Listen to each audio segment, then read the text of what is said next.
Hoje, eu digo a você que é um empresário que trabalha totalmente dentro do cumprimento da legislação pertinente, procura sempre estar com as suas licenças em dia.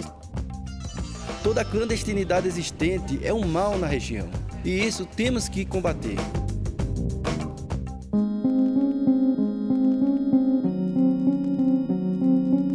Ele ainda é um medicamento de referência, não tem nenhum que tenha a mesma fórmula, nem similar, nem genérico.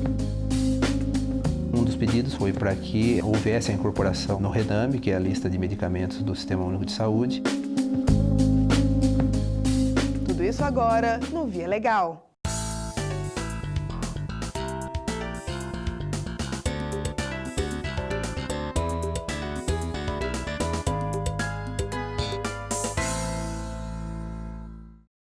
Você já deve ter visto aqui no Via Legal histórias de pacientes que precisaram recorrer à justiça para ter acesso a tratamentos ou remédios. O número de pedidos em todo o país é tão grande que o fenômeno passou a ser chamado de judicialização da saúde. Em São Paulo, uma decisão recente promete pelo menos diminuir essa enxurrada de processos motivada por falhas na prestação do serviço público. O medicamento não é comum, aspartato de ornitina. Mas nesta rede de farmácias de São Paulo, todo dia aparece alguém à procura do remédio. Ele ainda é um medicamento de referência, não tem nenhum que tenha a mesma fórmula, nem similar, nem genérico. Então, quando o médico indica esse medicamento, o paciente não tem outra escolha, tem que adquirir ele mesmo. A medicação é indicada para o tratamento de doenças que afetam o fígado, como hepatite e cirrose. A fórmula ajuda a diminuir o nível de substâncias tóxicas no sangue que causam um mau funcionamento do órgão. Esse médico especialista em hepatologia explica que, se a doença não for tratada, pode evoluir e comprometer, além do fígado, as funções cerebrais. A encefalopatia é uma patologia hoje considerada preocupante, porque como a gente tem bastante número de doentes, de cirróticos, e a encefalopatia mínima, ela interfere em reflexos e hoje o número de acidentes causados por pessoas desse tipo que têm essa patologia não é pequeno. Então, ela deve ser tratada adequadamente. De forma preventiva, com certeza, tanto a ornitina quanto a lactulose ajudam bastante.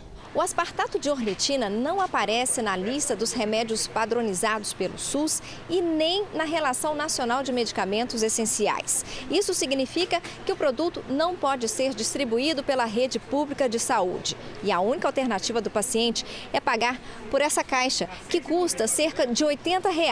E dependendo da prescrição médica, é suficiente para apenas 5 dias. Hoje, como é o produto que a gente só encontra no mercado, né? Só está lá na drogaria, não tem acesso pela rede pública ainda, então acaba se tornando um produto pesado e o paciente ele precisa pesquisar, precisa saber onde que ele pode conseguir um valor pouco mais acessível para que ele não deixe de fazer o tratamento, que é o que importa. Por causa do alto custo do tratamento, um paciente de Bauru, no interior de São Paulo, fez uma denúncia ao Ministério Público para ter o direito de receber o medicamento de graça. De acordo com este procurador regional, o caso dele não era isolado. Por isso, ele entrou com uma ação civil pública na Justiça para que a União e o Estado de São Paulo forneçam o aspartato de ornitina aos usuários do SUS. Um dos pedidos foi justamente esse, foi para que houvesse a incorporação no RENAME, que é a lista de medicamentos do Sistema Único de Saúde, e que também esses medicamentos fossem fornecidos aos usuários que deles necessitassem. Porque o que nós verificamos que estava acontecendo é que haviam várias ações judiciais e com liminares em casos isolados, enfim, específicos, em que são concedidas as liminares e chegam esses pedidos e o Ministério Público e o Poder Público tem que, de última hora, comprar esses medicamentos para cumprir essas decisões. E a iniciativa deu certo. A juíza da 2ª Vara Federal Cível da capital paulista determinou que até novembro o remédio seja incluído na lista de medicamentos do Ministério da Saúde. Além disso, deu ordem para o fornecimento antecipado aos pacientes que já haviam acionado a Justiça. a minha decisão atende aos requisitos da Recomendação 31 do Conselho Nacional da Justiça. Então, não se trata de nada temerário, é realmente para garantia da saúde. Inclusive, o medicamento, ele tem uma versão comercial. Não é um tratamento experimental, algo que seja novo, é algo comercial. Só não com a autorização da Anvisa, mas não constava no RENAME. A decisão é liminar e ainda pode ser contestada, mas renova as esperanças de quem precisa conviver com a doença. Estudos científicos já comprovaram que o uso da droga reduz pela metade a necessidade de internação e a reincidência dos sintomas. Por isso, o tratamento gratuito pode ajudar e muito a melhorar a qualidade de vida dos pacientes. Nós temos hoje cerca de 1,5% da população que tem hepatite C e que 85% desses pacientes desenvolvem doença hepática crônica, podendo chegar à cirrose e ter essa complicação. Com certeza tem um número considerável de pacientes que necessitam tratamento agudo e tratamento crônico, tratamento preventivo para que o paciente não entre em novos surtos de encefalopatia.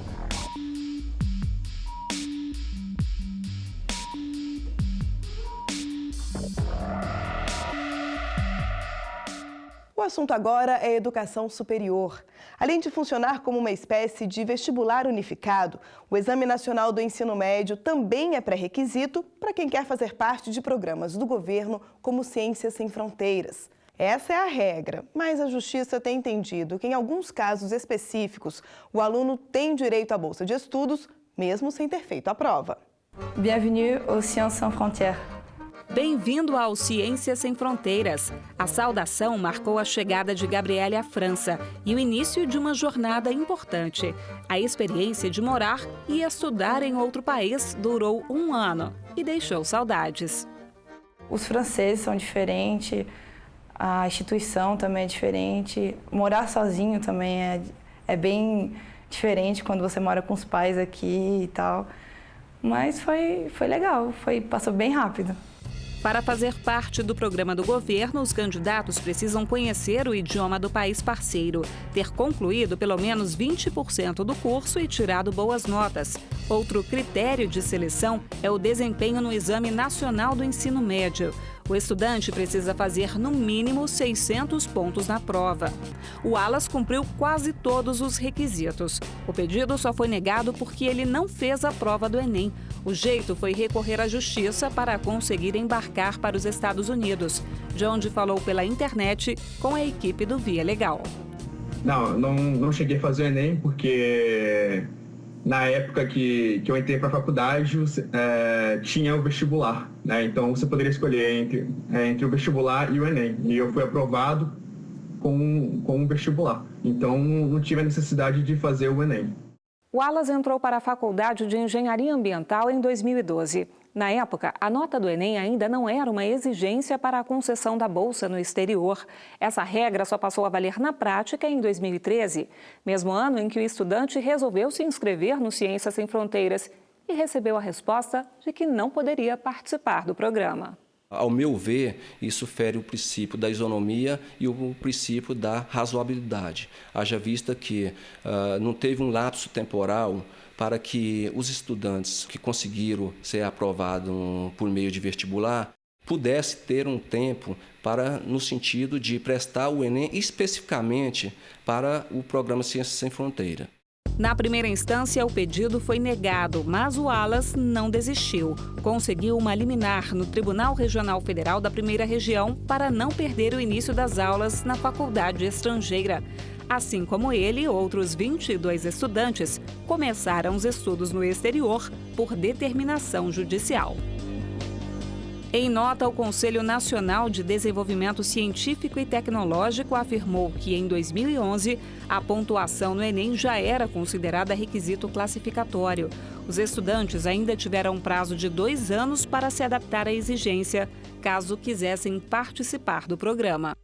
A exigência anterior a 2013, 2011, 2012 seria apenas para critério de desempate. Ao meu ver, seria um prazo de 3 anos para que esses alunos pudessem se adequar a novas regras editalícias. Até que a Justiça dê a palavra final sobre a legalidade da exigência, o Wallace e os outros 22 brasileiros que já estão fora do país torcem para que a decisão continue favorável aos estudantes. Estou torcendo para que ela não mude, mas estar aqui já é um alívio, já é uma grande vitória e eu estou adorando aqui e espero estar aqui, espero continuar aqui.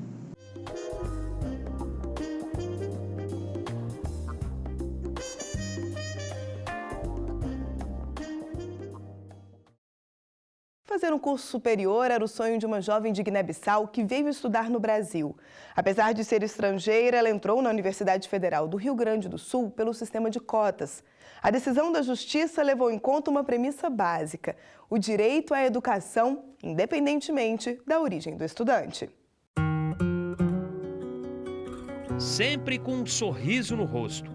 Assim é Domingas. Há quase uma década, ela trocou Guiné-Bissau na África pelo Brasil. Eu queria fazer alguma coisa na vida. E a chance que eu vi, a oportunidade que eu vi era ser religiosa. O caminho foi entrar para uma congregação religiosa. Além de acolher a jovem, a instituição se dispôs a pagar um curso de graduação na PUC do Rio Grande do Sul, uma universidade particular. Só que no segundo ano da Faculdade de Serviço Social, Domingas desistiu da vida religiosa. Quando eu me desliguei da congregação, eu decidi então ficar aqui e também continuar até com a visão, conhecendo um pouco mais uma visão que eu estava conhecendo, que é uma visão social mais de mundo, assim, mais social, de classe trabalhadora. Com a mudança vieram as dificuldades. Domingas deixou de receber a ajuda financeira que garantia a permanência na faculdade. Minha irmã me falou da situação da Domingas e me pediu ajuda, porque ela estava no Brasil, sem emprego, passando necessidades, né? E aí eu conversei com o pessoal aqui no escritório para ver o que a gente podia contratar ela para trabalhar aqui. Aí chamamos ela e, tem isso para fazer? A oportunidade não poderia ter vindo em melhor hora. A partir do momento que consegui fazer o visto permanente, já tenho mais direitos, né? E se sente mais legal aqui. Então foi por isso que eu pude concorrer à URGS. E aí eu comecei a trabalhar com carteira assinada. Assim que começou a trabalhar em um escritório de advocacia, Domingas decidiu prestar vestibular para o curso de Serviço Social. Desta vez, na Universidade Federal do Rio Grande do Sul. A estudante foi aprovada pelo sistema de cotas, mas só conseguiu fazer a matrícula depois de entrar com uma ação na Justiça Federal. A universidade alegou que o edital do vestibular deixa claro: só podem participar do sistema de cotas candidatos que cursaram o ensino médio numa escola brasileira da rede pública. O edital do vestibular, através do seu manual, indica que é escola pública brasileira, porque é uma medida de alcance nacional, né? E porque, na verdade, digamos assim, a restauração dos danos da escravidão em relação aos negros foi produzido em solo brasileiro, né? Não é uma medida de alcance internacional. Mas o juiz federal Roger Halp Rios, que julgou o caso, entendeu que a lei brasileira não exclui do sistema de cotas estrangeiros residentes no país. A decisão obrigou a URGS a aceitar a matrícula da estudante. O direito de educação é um direito aberto a brasileiros e a estrangeiros residentes no Brasil do mesmo modo. Logo, dizer-se que essa cidadã da Guiné-Bissau, hoje residente no Brasil, a Domingas, não poderia participar do sistema de cotas, implicaria o quê? Não só negar a proteção que a Constituição dá para os estrangeiros residentes no Brasil, como criar uma discriminação por motivo de origem, qual seja a origem do estabelecimento e da nacionalidade onde ela cursou o seu ensino médio. A universidade não quis gravar entrevista sobre a decisão judicial, mas já avisou que vai recorrer. Para a jovem guineense, o episódio deixou um grande aprendizado. A vida é feita de luta, né? Nessa sociedade que a gente vê e tudo que eu experimentei, né? É a partir da luta mesmo que as coisas se transformam. O que fica de casos como esse para todos nós, para mim, para todos que atuam nesses processos e estão preocupados com os direitos de todos, sejam brasileiros, sejam estrangeiros residentes, e com o aperfeiçoamento das políticas públicas, é que as políticas públicas atingem realmente a sua finalidade quando não discriminam por origem, quando não discriminam estrangeiros residentes no Brasil.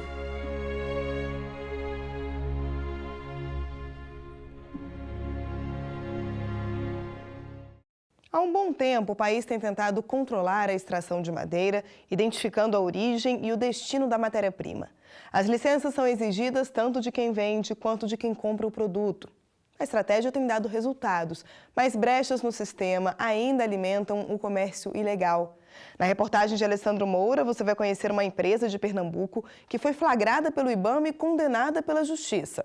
O resultado de todo esse processo é um exemplo para quem insiste em desrespeitar a legislação ambiental.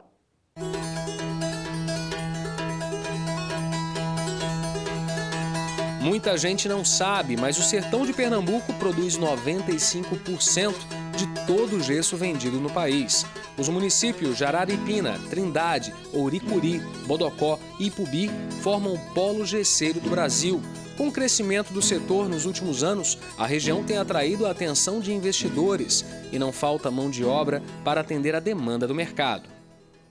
A gente tem o Centro Tecnológico do Araripe, que oferecemos muitos cursos, como curso para técnico em laboratório, curso na área de mecânica. Então, a gente precisa dessa mão de obra e isso já qualifica esse pessoal e coloca ele no mercado de trabalho lá na região mesmo. A dificuldade enfrentada pelos empresários aparece em uma das etapas de produção do gesso, quando o minério da gipsita é levado a um forno como esse. Leandro afirma que a lenha é o combustível mais usado. Além de menos agressivo ao meio ambiente, gera renda a quem tira o sustento da venda legal da madeira. A gente precisa de um combustível energético e uma das opções é a lenha. Poderia ter alguns outros derivados de petróleo, existe estudo para energia solar, mas a lenha pode-se entender como a opção de sustentabilidade da região. Mas para ser sustentável, a madeira precisa de certificação e tanto o vendedor quanto o comprador devem ter uma licença emitida pelo IBAMA, conhecida como DOF, o Documento de Origem Florestal. Toda lenha que ela utilizar tem que ser com o DOF. E algumas empresas que vendem essa lenha não têm o DOF. Então, se eu compro uma lenha para a minha empresa, trago ela e não está legalizada, quando o IBAMA chega, ele quer toda a relação das notas fiscais que eu adquiri. Se eu não tenho o DOF anexo, eu acabo sendo penalizada. Uma situação parecida levou uma empresa de Araripe ao banco dos réus. Este advogado conta como a Santa Cecília Gessos foi flagrada pelo IBAMA em uma operação conjunta com a Polícia Federal. A fiscalização no momento estava na fábrica dele, quando chegou um caminhão trazendo madeira, lenha para ser utilizado na produção do gesso. E nesse momento foi solicitado que a empresa apresentasse o DOF, que é o Documento de Origem Florestal. No entanto, tanto o fornecedor como a empresa não tinham esse documento. O caminhão transportava madeira de espécies da caatinga. O dono da empresa de gesso disse que não sabia da obrigatoriedade da licença ambiental. Mas a justificativa não convenceu os fiscais do IBAMA. O Instituto do Meio Ambiente aplicou multa de R$50 mil, uma conta que a empresa não tinha condições de pagar. Nós apresentamos, inclusive, nesse processo, documentos de faturamento, declaração de imposto de renda da pessoa jurídica e relação de funcionários com a empresa que fatura em torno de R$30 mil por mês. Como se trata de uma microempresa com apenas 6 funcionários, a multa poderia levar a fábrica à falência. O empresário reconheceu o erro e os danos causados ao meio ambiente, mas levou o caso à Justiça Federal para tentar diminuir a pena. Aqui no Tribunal Regional Federal da 5ª Região, os desembargadores entenderam que o crime ambiental ficou comprovado e confirmaram a legalidade da cobrança de multa. No entanto, um novo valor foi calculado, desta vez proporcional ao faturamento da empresa. O dono da fábrica terá de pagar R$10 mil por ter comprado lenha sem licenciamento. ao aplicar a pena de multa, é tão somente fazer com que o indivíduo apenado recolha o valor aos cofres públicos. Não outra, não tem por objetivo fazer com que ele seja impedido de continuar suas atividades. Se o objetivo fosse esse, haviam outras penas a se impor, né? Mas o objetivo era tão somente fazer com que ele recolhesse valor aos cofres públicos. Essa era a natureza da pena. E tudo indica que o susto deu resultados. A empresa garantiu que não apenas vai pagar a multa, como também já mudou a forma de trabalho. Hoje, eu digo a você que é um empresário que trabalha totalmente dentro do cumprimento da legislação pertinente, procura sempre estar com as suas licenças em dias, tanto a licença operacional quanto o cadastro técnico federal. Hoje eu lhe asseguro que a empresa está apta a receber qualquer fiscalização dos órgãos ambientais. E quem já anda na linha faz questão de dizer: é preciso trabalhar de forma sustentável para garantir uma empresa rentável no futuro. Toda a clandestinidade existente é um mal na região. E isso temos que combater.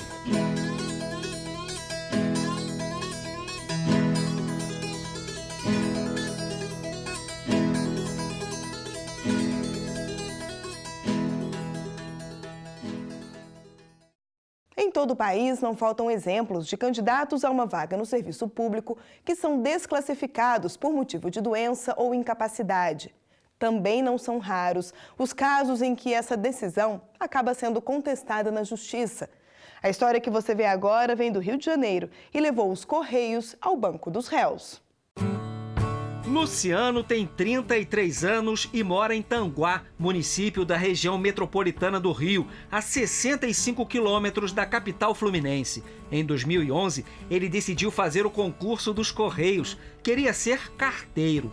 Eram mais de 2.000 inscritos para 27 vagas, uma para cada 80 pessoas. Eu tive que abrir mão de muitas coisas e ficar basicamente um ano estudando para poder chegar a sentir segurança que eu realmente iria passar. Foi bastante imenso o esforço que eu fiz. Uma dedicação que deu resultados. Ele venceu a concorrência, passou nas provas objetivas e também nos exames físicos. Os testes incluíram exercícios de barra vertical, esforço e até corrida. Foi tudo tranquilo. O teste, a distância era longa, mas graças a Deus eu consegui percorrê-la tranquilamente. Mas na última etapa do processo seletivo, no exame pré-admissional, ele acabou desclassificado. De acordo com o laudo da banca médica, Luciano era portador de Alox valgo, o popular joanete. Eu nunca tive isso, tanta certeza que eu tive que logo que eu fiquei sabendo, eu procurei 2 ortopedistas, para poder ver o que eles me diziam, e eles me disseram que eu não tinha nada, nenhum tipo de joanete, nada que me impedisse de entrar nas agências do Correio como funcionário. Este ortopedista explica que o joanete é uma deformidade no primeiro dedo do pé, que provoca um desalinhamento entre os ossos. Assim, o dedão acaba empurrando o dedo do lado e até prejudicando o formato do pé. Os motivos podem ser muitos, entre eles hereditariedade e o uso prolongado de calçados apertados. O tratamento do joanete, a princípio, é uma adequação do sapato, sapatos que não façam compressão nesse local, evitar o uso de sapatos de bico fino. O tratamento inicialmente ele é sempre não operatório, com troca dos calçados. Mas para algumas pessoas, o joanete não é problema, muito pelo contrário. De 2010 a 2013, o jogador Renato Abreu foi considerado um dos principais batedores de falta do Flamengo. O motivo? Eu tenho uma joanete um pouquinho grande, então eu costumo dizer para o pessoal que quando a batida sai certa é porque bateu no joanete. Na opinião de quem entende do assunto, o jogador aprendeu a conviver com o problema. Normalmente, a deformidade causa dores e desconforto.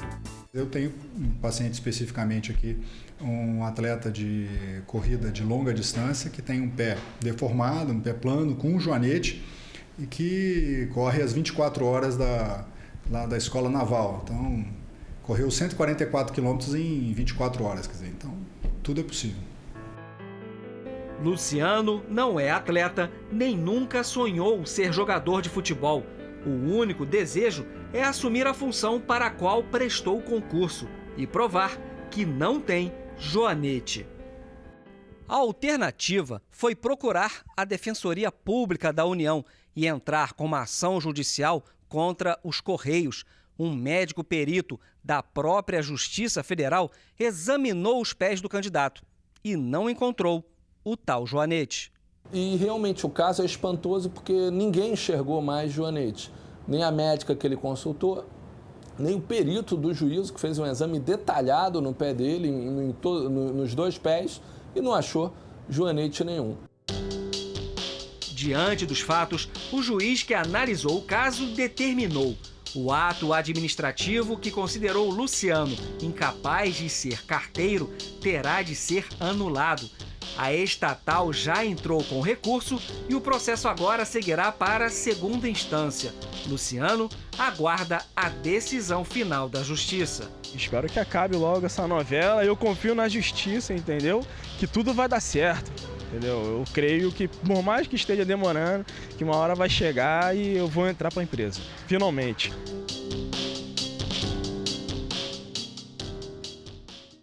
O Via Legal fica por aqui. Para rever o programa na íntegra, basta acessar o canal do Conselho da Justiça Federal no YouTube, youtube.com/CJF.